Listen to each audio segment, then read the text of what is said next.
So every single iPhone out there basically has its own power and its own capability. But the thing I will definitely tell you is that there are a group of iPhones that I really hope you're not using. And if you are using these products, I would probably tell you that the best thing to do is to probably move away from using these particular iPhones as fast as possible. And the first group, as I always state, are the iPhones that are currently unsupported with software. So phones like the iPhone 6s, iPhone 7, iPhone 8, 8 Plus, and iPhone 10 and below. These ones, just get them out of the way. They're just not really worth buying anymore. They're just not worth using anymore. And without a doubt, these are the starting point because all the other iPhones I'm going to mention basically are the ones that are just kind of all over the place. But these ones, in my opinion, are the ones I would no longer recommend buying. Now, the big one I would probably recommend kind of moving on from as soon as possible are basically the iPhone SEs. I think after the first generation iPhone SE, Apple had this really weird situation where these phones really weren't worth buying in my opinion, especially with the iPhone SE3,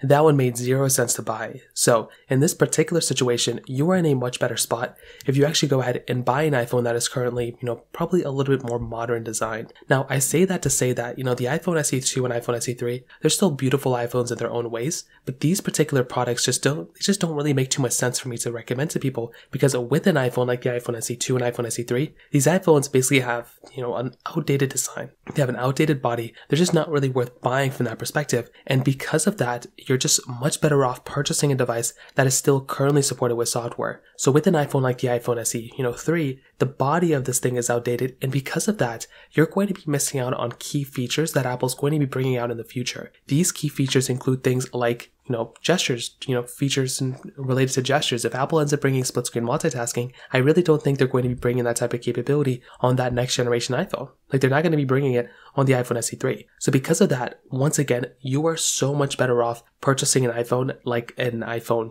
12 and iPhone 13. Those types of products are so much better than something like the iPhone SE3 or iPhone SE2 because those iPhones don't have home buttons. They don't have that outdated design. So that is kind of the issue and kind of the problem that you're getting when you're getting that type of product. Now, I say that to say these iPhones are still good. If you still want to use them, go for it. But like I said, you're going to be in a better situation if you go ahead and buy something that is, a little bit newer in the body standpoint, especially that has that gesture-based design, rather than something that is probably like not in that, best situation as of now. So that kind of covers it up there. If you have any other thoughts or questions, let me know in the comment section below. Hit the like button, that would mean so much, but definitely hit that subscribe button. More importantly than everything else, I love every single one of you guys. Hopefully I'll catch you guys in the next video. Peace out till then.